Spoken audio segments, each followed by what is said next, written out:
So I am utterly delighted today to be introducing everybody to Kevin Leivers, who is the founder of a very, very interesting supplement maker and sort of online community. And he's going to be coming in and talking to us about all things supplements, because this is an area of our health and well-being that a lot of people don't know very much about, but spend an absolute fortune on.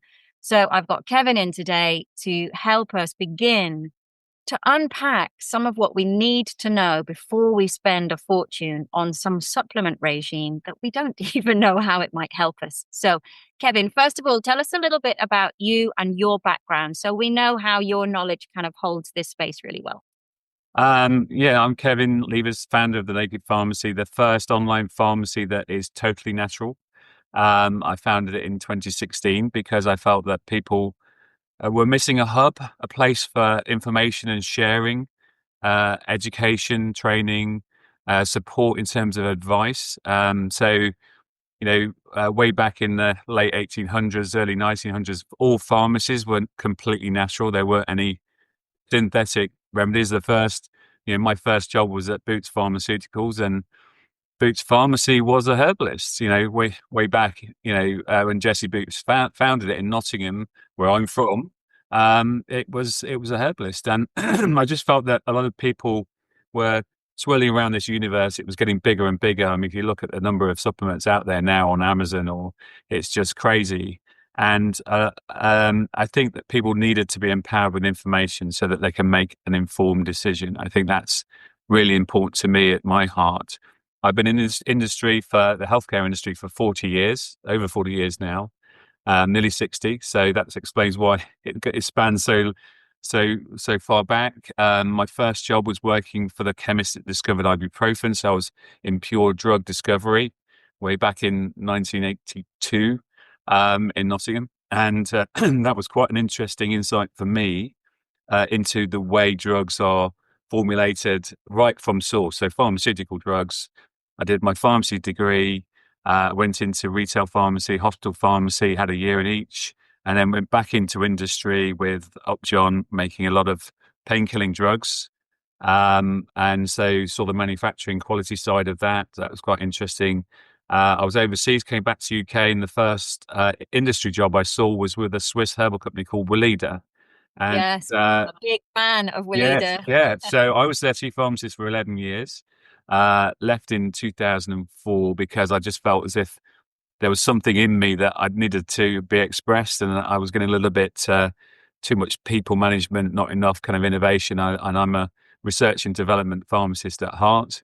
And then I set up a research and development consultancy for about 16 years, and we did huge projects around the world, things like beetroot, researching beetroot for blood pressure, broccoli for acne. So some really interesting, Broccoli research. for acne? I've not heard Yes, that. we can My dig in. We can dig into that one later. That's a really fascinating sort of 4-year project that I was at the heart of, and and then it just opened my eyes to actually how foods at high strengths, certain foods at high strengths that are processed in a certain way, concentrated, could act like drugs but without the side effects.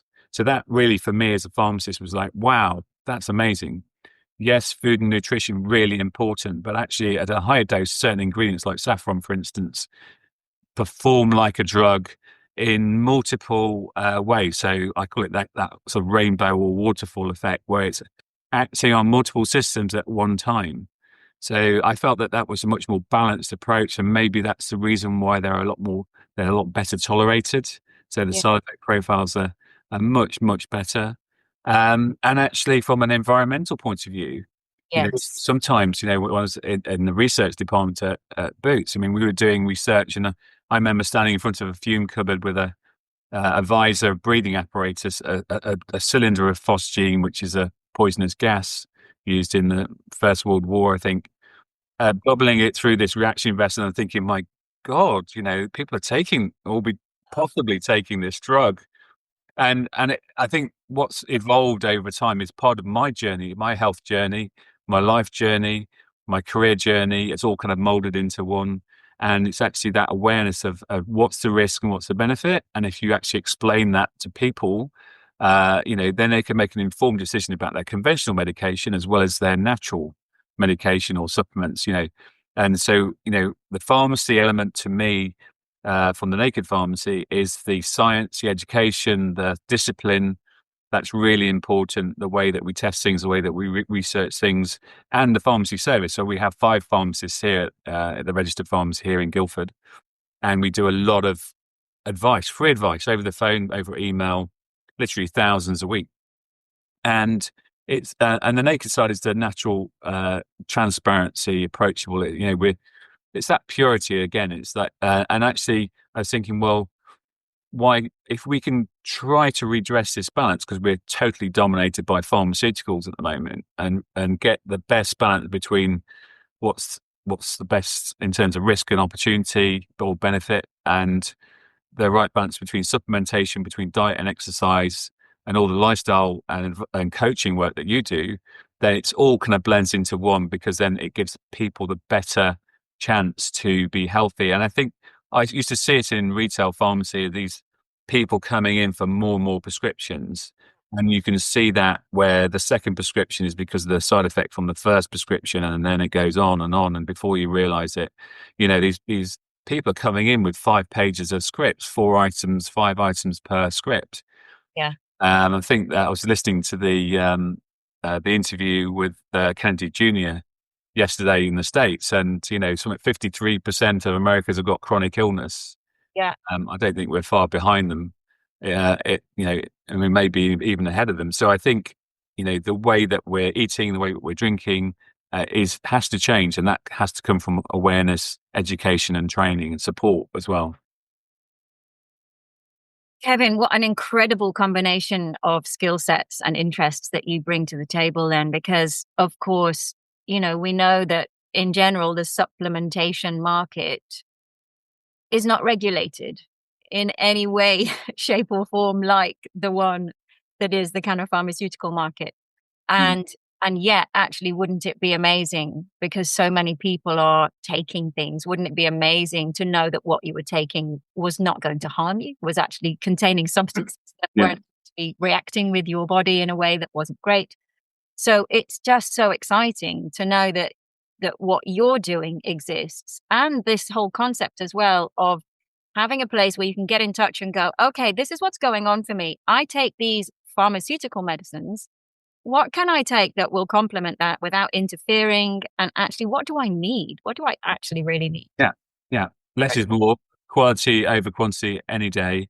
And often as not, we're seeing people with 10 plus supplements that we're actually having to trim them down and say, actually, these 2 or 3 are overlapping, Yeah. and so much in there that they just don't need. And, Mhm. I did a talk yesterday on Instagram about the impact of zinc on development, and actually amazing stuff that most people, and particularly with ADHD and kids with autism, they tend to be low in zinc and high in copper. And some of why that is, we've not fully understood, but obviously it's partly diet. And zinc can repair a lot of that, but if you overdo it, then zinc can have the opposite effect. So if you're taking a multivitamin that's got zinc in it and a zinc supplement on top, or Okay. suddenly you're going to reverse the effect. So it's really important to dig into those ingredients and where they're from and how they're made. Amazing.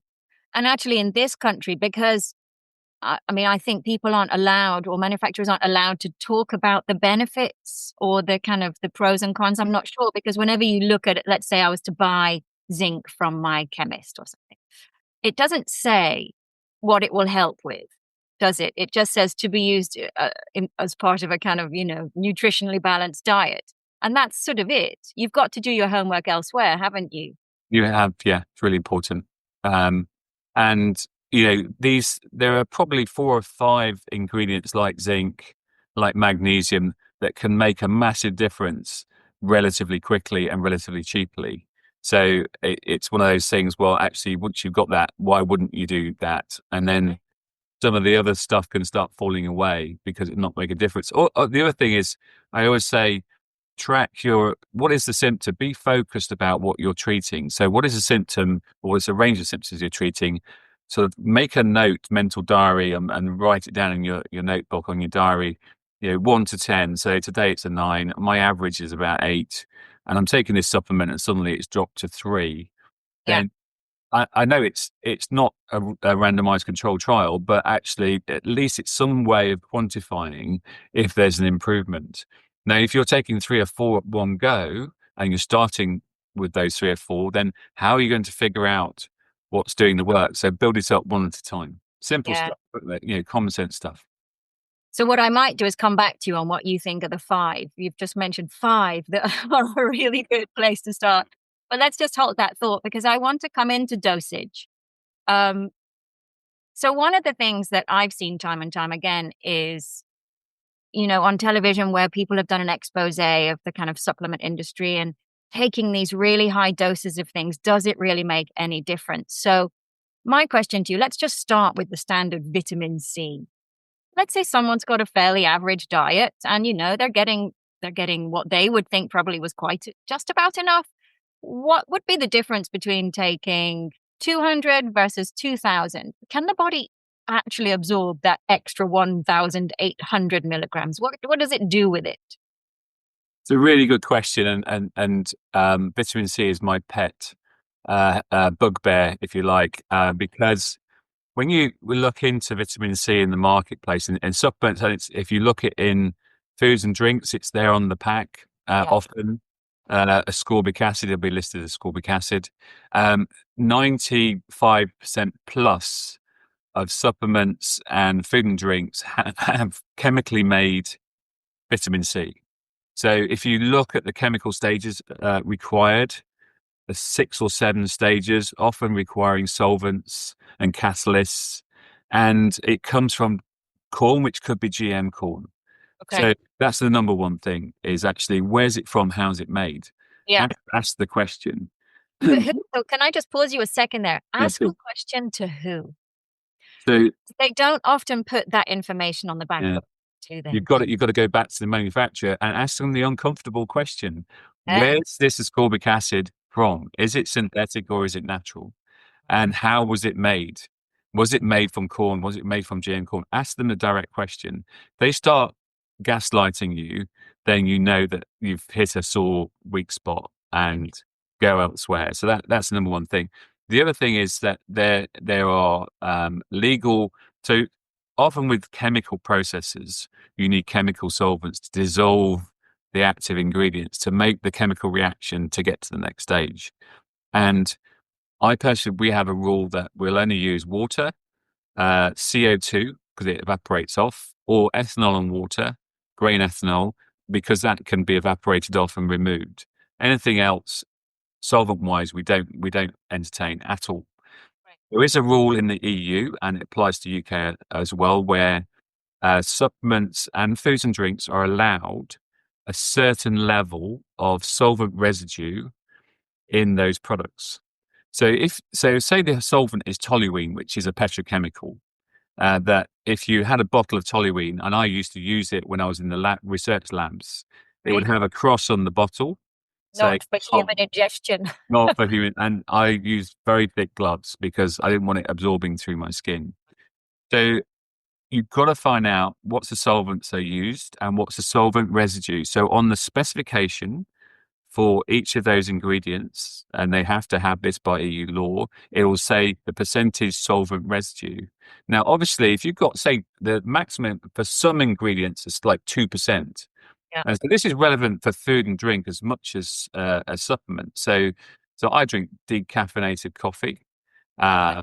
and then I looked into the regulations in Europe on solvents are allowed to wash the coffee beans or the powder, and I was horrified. And so I double check it's a water sort of washing process only, because I don't mind ethanol and water, that's fine, or I don't think they use CO2. So you've got to think, well, actually, what's behind the supplement? So if Yeah. I'm taking 2% solvent residue in my supplement and my food or drink, what's that doing to my gut? What's that doing to my body? And so what's 2%? That's 2 grams in every 100 grams that you're taking, or 2 milligrams in every 100 milligrams that you're consuming. Now, if you're doing that on a daily basis, so this is a skeleton in the cupboard of a lot of companies that are using synthetic vitamin C as well as synthetic anything. So you can get synthetic magnesium. So a lot of the magnesium is out there. So I'll say, oh, yeah, I have magnesium bisglycinate or magnesium glycinate, and I take that and picolinate because it's good for my brain. But actually, what they don't realize is it's not natural. It's synthetic. It's made with synthetic solvents, and there will be a synthetic solvent residue in the finished product because that's Right. permitted. So these are things that I think people won't say no, then they can make informed choice. And then suddenly that 2,000 milligrams of vitamin C, cheap £5 or whatever it is, and I've seen Yeah. shops, versus a, I don't know, 10, £12 natural vitamin C becomes an easier choice. Yeah. And so so back to the first, the question that you made, which is, what does the body do with that 1,800 milligrams? Well, I mean, the RDA is something like 80 milligrams, isn't it, for vitamin C? And I call it an acid wash. So why would you want to wash your gut biome with 1,800 milligrams of acid? Because it is, it's a weak acid, but it's still an Yeah. acid, and Yeah. it's got probably residues in there as well. So I would argue that it's better to have a natural source. As C in Immune Hero, for instance, got amla fruit, which is Indian gooseberry. It's an Ayurvedic, Right. and it's got lots of micronutrients around it, and it's extracted with alkaline water and then evaporated off. So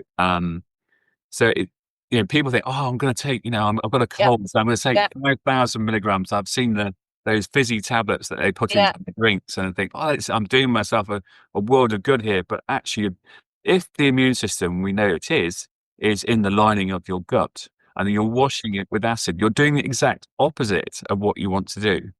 So I think, again, it's an education thing, and it's kind of like my bugbear that most people out there just don't know what they're consuming. And it's very easy for a food manufacturer to take these cheap ingredients and put it in there because they get a European claim on pack for health.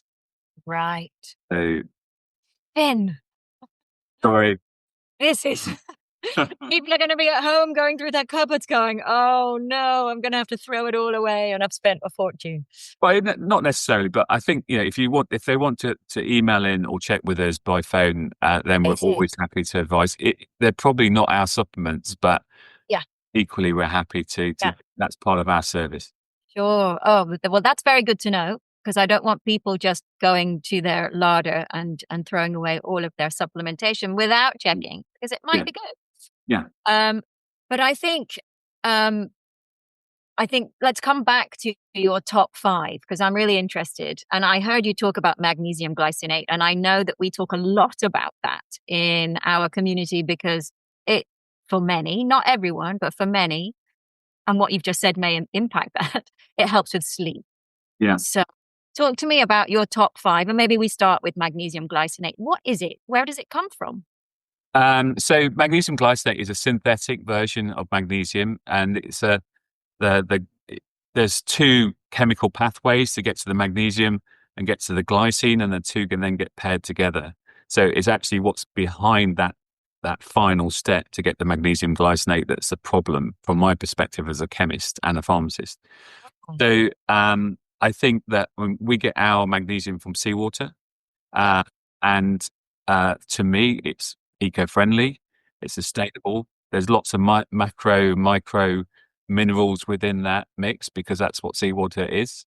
And it's really well absorbed. So in terms of comparisons, it's up there in terms of the glycinate, picolinate. I see tables. If you've got this type of problem, if you want something that crosses the blood-brain barrier, then it's picolinate. Say that one again. Picolinate. I've never heard of this. Yeah, so there's a table that's doing the rounds on socials and stuff, saying, well, if you've got a problem with your thinking, cognitive function, then choose picolinate because it crosses the blood-brain barrier, which is this barrier that filters out some drugs and supplements.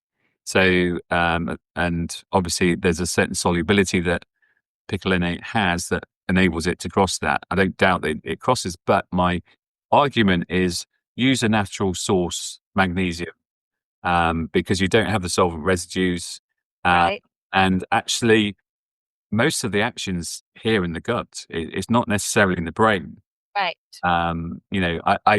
It was quite interesting, for me in research chemistry, there was a whole department at Boots that was looking at mental health and depression and mental health conditions, and they would filter out all the trial drugs that didn't cross the blood-brain barrier, including ones that were supposedly affecting serotonin, the happy hormone. Well, now actually we know that most of the serotonin is produced in the gut. So all that research and the theory behind it all was completely irrelevant. So based on one assumption was that everything was happening up here, but it's not. Yeah. So interesting. So how long ago was that? In terms of research, that was Yeah, when I just was how far have we come? yeah, that was 1982, 1984. Okay. Yeah, so way back. Yeah. Well, you say way back. I'm 52. That feels like just yesterday. It feels like a long time ago for me, actually, but yeah. Okay, so magnesium. Now, it's what's interesting to me is we talk a lot about magnesium, and obviously we've had people kind of recommend magnesium, but also magnesium glycinate. Are they are they going to be doing the same thing? I'm hearing one as a kind of extraction of the other, but are they going to be doing the same thing? So what would someone come to magnesium for? Um, if you've got a nervous system that's a bit twitchy, Yeah, like and many if you've got like I have. restless legs, just Yeah, couldn't okay. settle, particularly at night, magnesium is brilliant. So nerve and muscle function. So it might even be, you've got those facial tics. Sometimes Yeah, you're tired, you're kind of yeah, muscle in there. And that's what they used to use Botox for. That was the original purpose for Botox, was the twitching muscles. And then obviously then they decided it was good for wrinkles.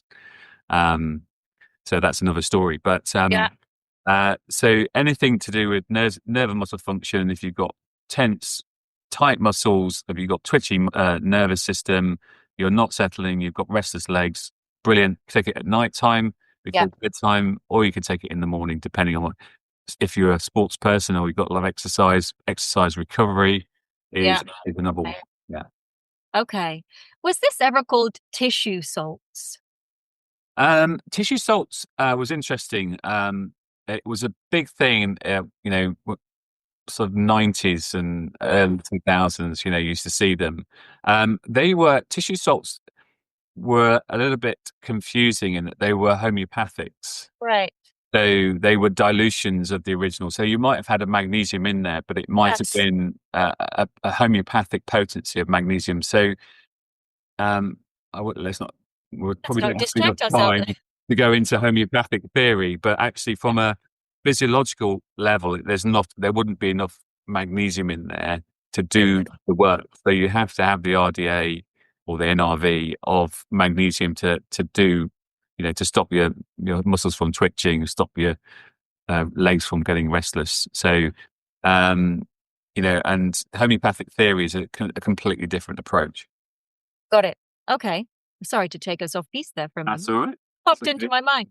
I think I was recommended as a pregnant woman back in. That's safe. Yeah. So yeah, and I remember having magnesium in. So okay, I'm just going to finish on the magnesium question. If people were to say, "Are we going to take pure magnesium or magnesium glycinate? Which one is better for sleep?" What would you say? Pure magnesium, Pure. better absorbed, no solvent residue, and better for the environment. So, we call ours marine magnesium, so it's from the Yeah. seawater. Yeah. But check, Amazing. ask the question: where's this from? How's it made? What solvent residue is there? What's the percentage solvent residue?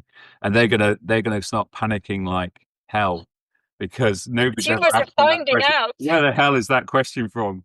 Who I'm told them this? I'm their worst mystery customer, I'm I afraid. love it. Yeah. Let's create a revolution. Absolutely. We need it, right? Just be transparent about it. Yeah, right. Yeah. Yeah. Okay, so we've covered magnesium. Yeah. We've talked a bit about vitamin C, but what else sits in your top five? As zinc. Okay. Again, very simple, but the impact is huge. And I hear so much about kids not having the right nutrition, and we talked about that last night in an IGTV. And zinc, just like omegas, is such a big developmental metal, or Yeah. call it a mineral, but effectively it's a metal, and it's involved in so many processes. So it's good for the immune system. It generates natural killer T cells, T cells, natural killer cells, and from a developmental nervous system point of view, it's really fundamental, particularly for kids. So we have a product called Immune Hero, and actually the zinc is extracted from things like holy basil. And so we do things very differently. We don't manufacture it synthetically. We'll look at herbs that are high in zinc, and then we'll concentrate them to get the NRV. So that combination is really important. So immune basis, but also development. And I think if you can supplement your kids as well as, obviously there are issues in terms of cognitive function as we get older. So that zinc intake is really important to the older or aging generation, just from a prevention point of view as well as a treatment. And I'm curious, what would be the dosage of the zinc in a product like your Immune Hero? Like, how much are we taking? Again, because when people are not well, sort of for a long term, like many of my gang, they think if I take a lot, Yeah. it's going to be better than taking a little. Yeah, 4 or 5 milligrams. That's all you need. So please, please, please do not start taking 10, 20, 30, thinking that I'm going to get 3 or 4 times the effect, because actually when you overdose with zinc, it has the opposite effect. It can destabilize the nervous system and start affecting your cognitive function. So, and this often happens when I'm taking a zinc supplement and I'm taking a multi, and probably the multi's got zinc in it, and some of these formulas have huge doses in there. I mean, I don't know what the rationale is, but I don't agree with it. I think it's unsafe. And I think if your quality is right, the absorption will be right and the dose will do its work. Amazing. This is so interesting, Kevin. I'm so glad I'm talking to you about this because I'm sitting here knowing myself down in the kitchen. I've got some really high strength zinc because my Yeah. immune system has been below par for a while since last October again, and I've been trying to support myself. We'll come back to that. We're going to do Yeah. we'll talk about immune support Yeah. after this, but let me go through what else is on your top five. So this is where I start going a little bit off piece in terms of straight vitamins and minerals. To be honest, I'm more passionate. I love the vitamin and mineral story. I think they're fascinating how they interact with each other. But actually, I'm more interested in the botanicals because of the polyphenolic content in particular. I mean, there's lots of different groups of chemicals in um, in botanics. I think when you get the dose right with those bioactives, and we have to be very careful here because again, there's a sort of misinterpretation of dose out there. So, I see turmeric doses or equivalent to 50 grams of turmeric or equivalent to 20,000 milligrams of turmeric, or one in uh, X extract or whatever it is. There's lots of kind of smoke and mirrors, as I call it. It's completely confusing and completely irrelevant. It's really down to the bioactives within those ingredients. So the curcuminoids in turmeric. Yeah. What's the dose of curcuminoids in turmeric? Do you have one curcuminoid or do you have several? And what are they? So Right. again, I have a philosophy which is the orchestra effect. Actually, if you can formulate to be working on multiple systems at the same time in different ways, then you're going to have a much more profound effect than a single component. So that's how the drug industry works, because the whole licensing system for drugs is based on one active. So whether it's ibuprofen, as I grew up with working with aspirin, whatever it is, statin, one component, one chemical constituent, and that the licensing system makes it easier for one component. It does not allow multiple component to be licensed very easy. And that's why you never see generally more than one component. Sometimes you might see two, rarely. But so that's what I love about botanics. And so saffron, for instance, if you look at the range of polyphenolics, these compounds in there that act like a very gentle fire blanket on a nervous system out of control. Then you've got three in there. Then they're carotenoids. They're compounds that are similar structure to a carrot, carotene in carrots. But they're all very different and they're all working in different ways. So you've got crocin, you've got picocrocin, you've got safranel. So when you formulate, it's really important to find an extract and a process of extraction. And we use water for our saffron because it's very gentle and obviously, it's very delicate stamen. I don't know. You're not going to harm the stamens. No, so these are saffron stamens, and obviously they're still handpicked.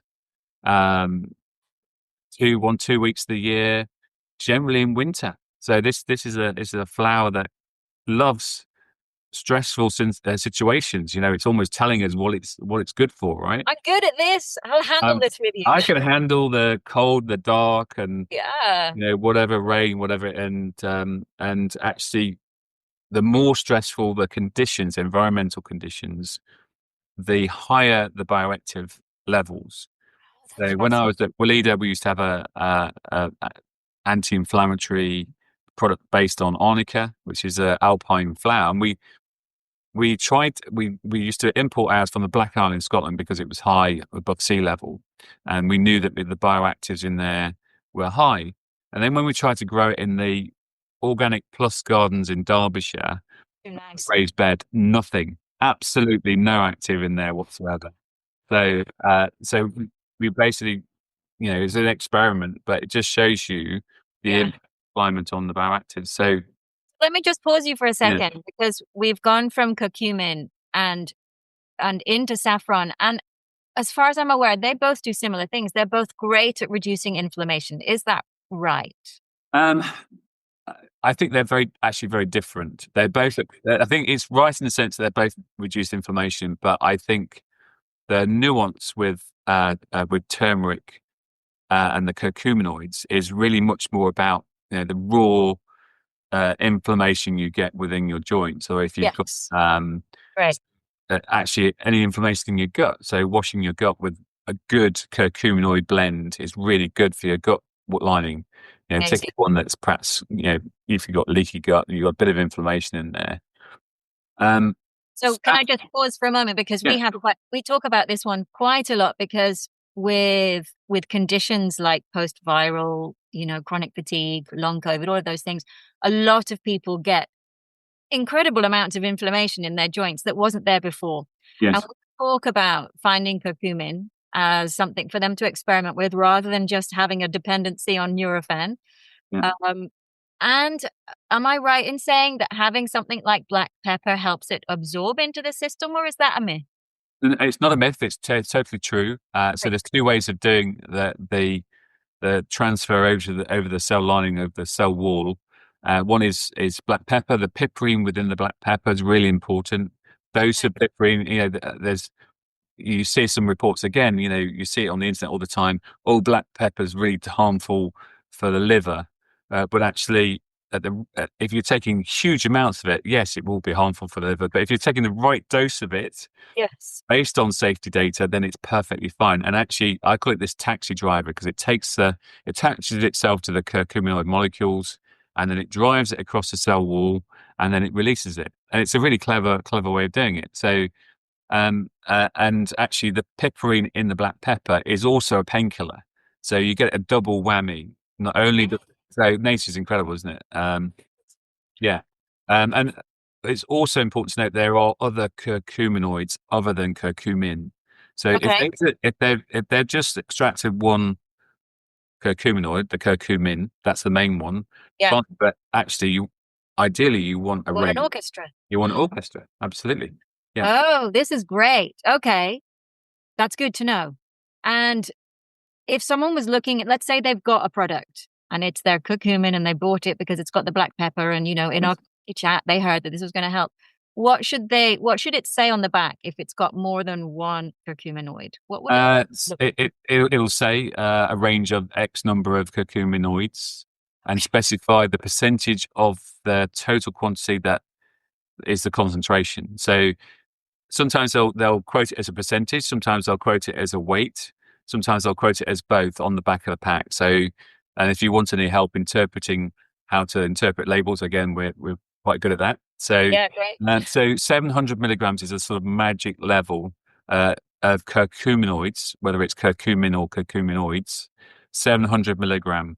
So, if you've got, I don't know, 50% of 1,000 milligrams, then that's 500 milligrams. So that's how it will be quoted. It's 1,000 milligrams for 2 capsules, and it's a 50% strength. Then it's 500 milligrams. So that's below the threshold you need for a proper anti-inflammatory effect. So, so I like to visualize a window, this kind of two lines. Yeah, And this is the therapeutic window above which it works, below it doesn't work. got it. Above the top line, it starts to become toxic. So Yeah. you don't want to go above the top line. You want to stay between the two lines. And so 700 is that line, that lower line for curcuminoids. Oh, this is so valuable. Amazing. Thank you. Okay, so let's jump back now to saffron because I'm going to admit here, I only heard about saffron and the benefits from you at dinner that night when we met. Yes, yes, No one else had talked to me about saffron other than how to put it in your Spanish cooking. So yes, talk to yeah. me about the benefits. Um, so many benefits. I think the number one thing for me was the fact that it lifted mood, it calmed down nervousness, so anxiety, and it helped with sleep. But then when I started getting into more research on it, it was good for ADHD, kids with Right, autism.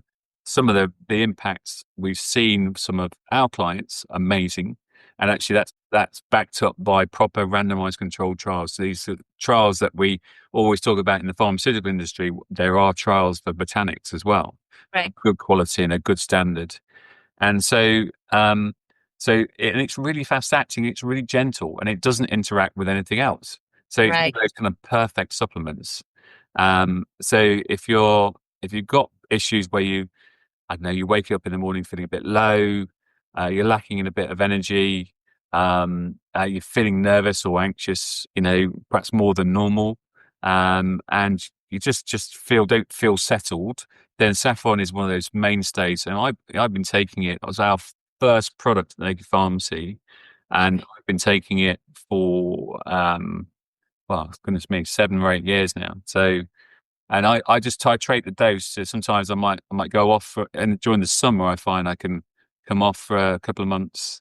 And then, if work gets a bit stressful, then I might go 1 or 2. Sometimes it's really stressful, I might go 3 or 4, but then drop back down again. So But what I'm hearing is that it has a much bigger window of tolerance than some of the other things that you've been talking about. massively, yeah, massively. Okay. Yeah, it's really useful. We've got a kids version as well because that's really important to me. I think childhood anxiety is on the rise, and I think if we can nip it in the bud, then the issue is in childhood, and most mental health conditions start in childhood. They snowball, Yeah. and if you can nip them in the bud at that early stage, where the child feels if they're on top of it, then it doesn't snowball to the issues of depression and so on and so on. And I think there are so many of our generation. I started getting anxiety at university, and I didn't even know what it was at the time.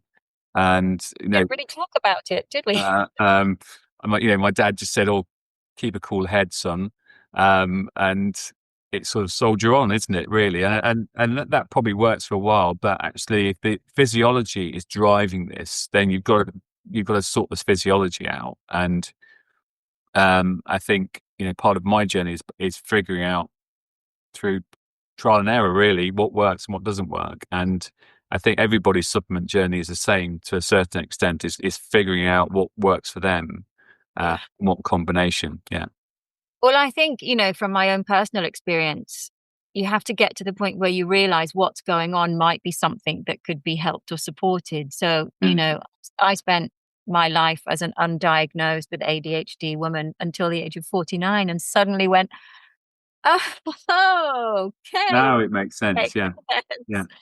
So I have gone on a journey of exploring, well, what might support that. And, I've recently explored ashwagandha, which has been phenomenal, but I'm also taking your product, Ashwadisiac, which I think has got saffron in it, right?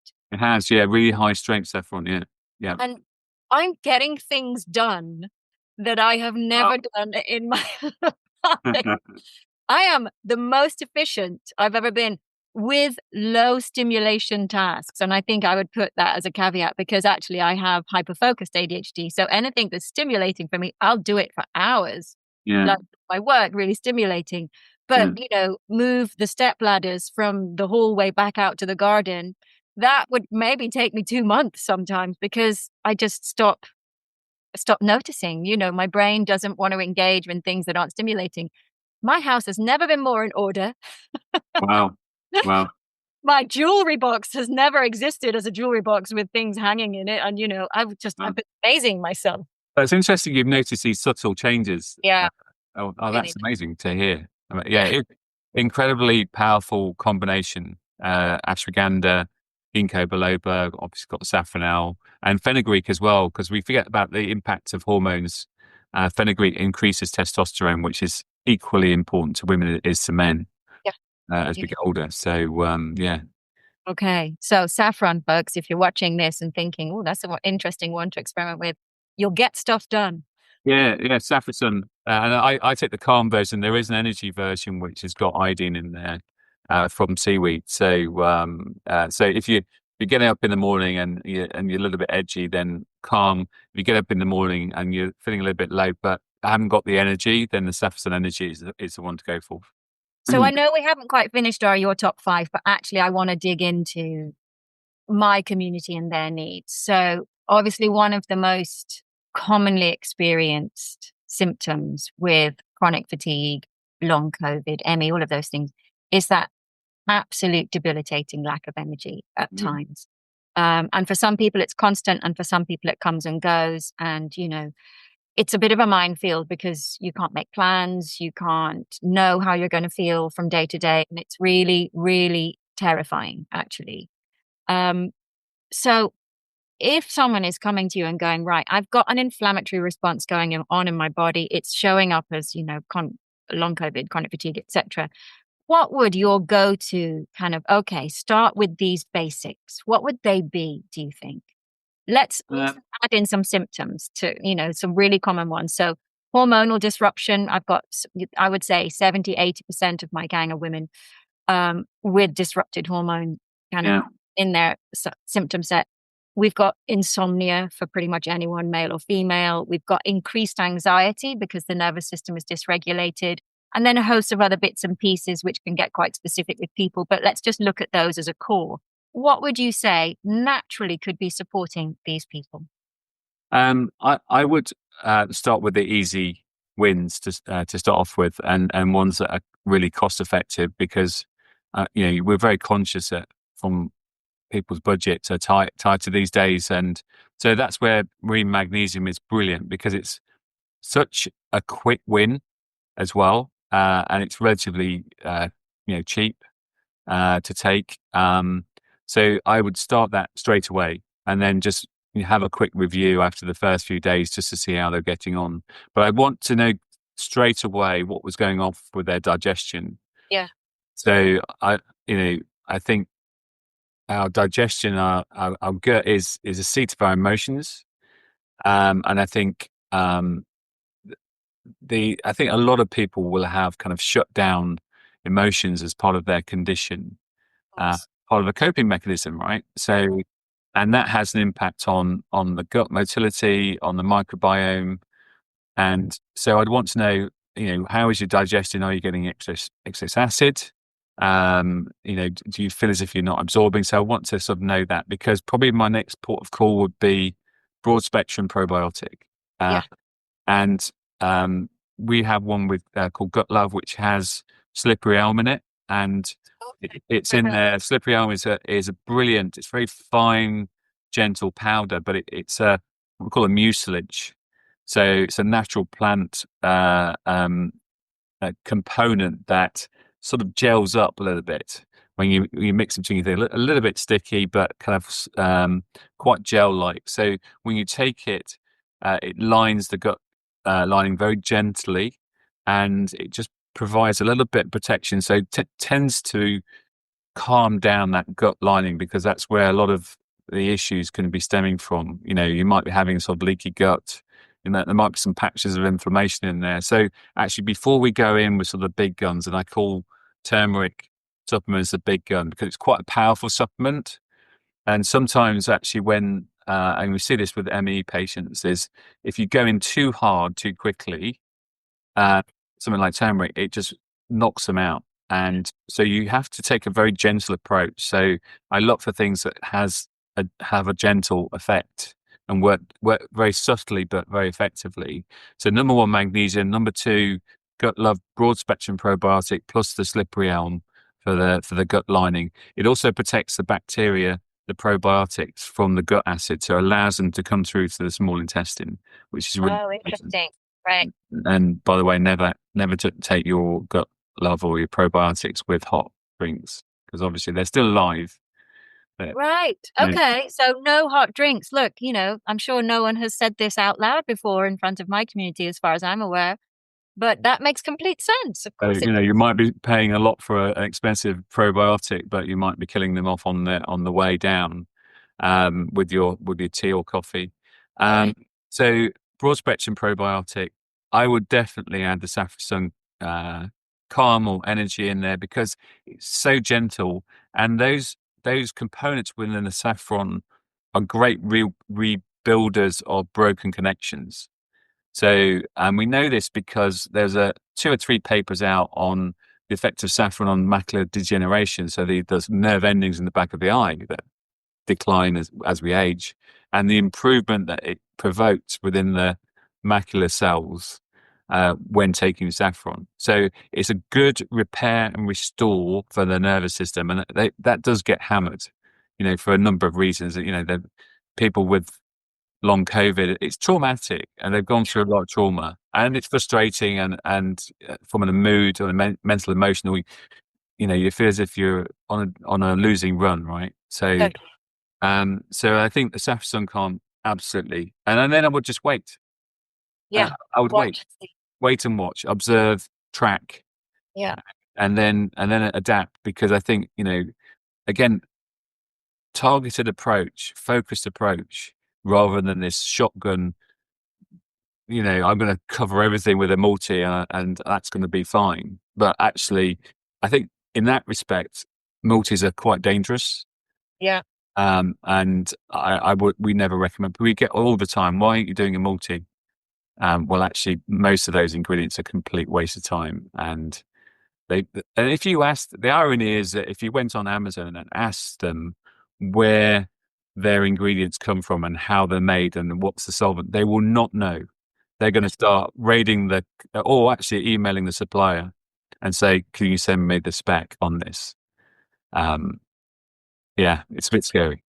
Yeah, it is scary. It is scary. Okay, so that's really, really great advice. Because obviously a lot of people who are watching my content are watching because that is their kind of profile. Mm. So now you mentioned let's just recap what you mentioned there. You mentioned the marine magnesium, Yes. you mentioned the probiotic, Got love, yes. and you also mentioned the Saffron Calm. Yes. Okay, great. Now, are those three in your top five? Otherwise, we can pick back up that conversation. Yes, they are. Okay, Absolutely. Yeah. great.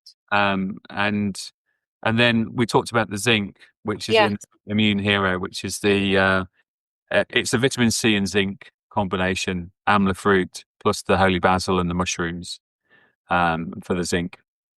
So let's actually dig into that because, so, I'm going to treat this as a personal consultation with you, Kevin. Last October, I got another virus, which was pretty hideous, that I think reactivated my Epstein-Barr virus. And, I was all swollen glands and completely sort of on my hands and knees for a while. And then, I came back up and got back on my feet again and caught everything, everything, everything, everything. As soon as one of my kids walked into the house with something, I'd go, oh, because 24 hours later, oh, guess who's also sneezing? So Is it possible? So we see language in the marketplace that says boosts immunity. Is it possible to boost your immunity, or should we be thinking about supporting our immune function? The language Uh, is interesting. I think supporting and strengthening would be perhaps better ways of putting it. Yeah. So Okay. zinc has been shown to shorten if you've got a viral illness by about flu. I think it was about 2 days. So there's some studies out there that shows that zinc's very effective at doing that. And actually, if you look at the impact and how it's provoking the production of natural killer cells and T cells and all the other immune cells that the body produces, it stimulates that as part of its process to do that. Yeah. Actually, maybe in that perspective, that is boosting. So a mixture that depends, but I think most people's immune system, particularly this time of year, is suboptimal. So I think you know Yeah. that you're prone to Yeah. bugs at this time of year, then start preparing a month before with the zinc. Okay. Yeah. Okay. So I guess that leads me on to another question, which is around the role of vitamin D in our immune function. So, last year I had a melanoma removed from my neck, and they said, oh, now you need to be taking vitamin D because you can't go in the sun at all. Mm. So, talk to me about vitamin D. We can't get it from our food, can we? No, it has to be converted. Although there are some like mushrooms, for instance, and algae that has vitamin D. So that's where we're sourcing our vitamin D3 from. Right. But the issue is it's a bit like with the saffron is that the amount that you've got to consume uh, to actually get the dose is really difficult. So this is why actually supplements can help, because if you're Yeah. extracting and concentrating like that, you can get a unit dose into a capsule. And Great. just to I say hate that, mushrooms. yeah, yeah, my son hates them as well. So it's kind of, I love them, but my son hates them. And I think that's a really important thing to note. There, there's a reason why we don't make them into tablets. And most tablets, well, all tablets need a binder, filler, flow agent, and they'll be synthetic. So actually, the very fact you're taking a tablet means that you're probably taking quite a lot of synthetic ingredients that will have an impact on your biome. So magnesium stearate is one example. Obviously you've got to compress this tablet and it's got to hold together. So you've got to get glue in there. So I've yet to see a natural tablet that looks like a tablet and holds together without those synthetic ingredients. So that's the reason why ours are in capsules, Yeah. and we use tapioca shells, so food-based shells without coloring. So if you've Right. got if you've got a colored capsule, find out what's in that color. Why is it a color?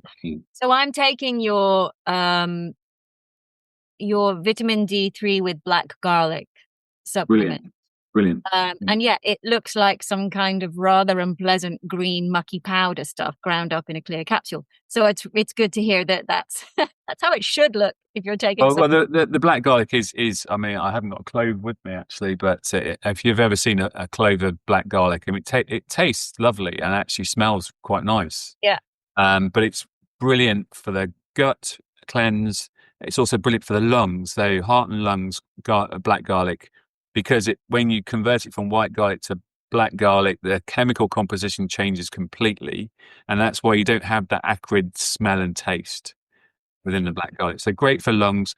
Tends to be more for bacteria and fungus and molds.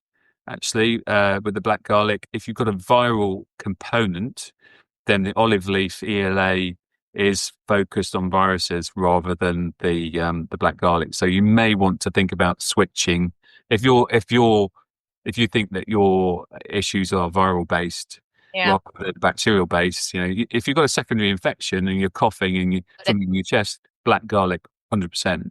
Okay. If you've got virus, so ear, nose, and throat infections tend to be viral. So that's the Yes. way of figuring it out. And Okay. that's where olive leaf is brilliant. Okay. Oh, well, I might tweak what I'm taking then, Yes. having to you about this. This is great. That was me just self-diagnosing in a fit of desperation. That's all right. We always need a bit of help. But I sometimes don't. If I try and self-diagnose, I don't see it all. So you've got to get an outside perspective. Right, of course. Okay, so this is really good to know.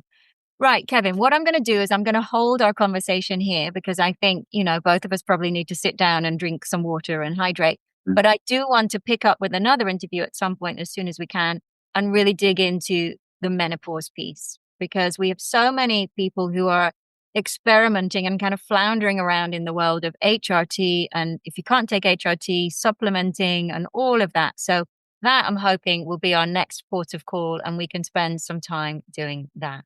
Okay. Love to. Thanks so much. Great conversation. It's whizzed past, long Right. time. This is whizzed by. Yeah.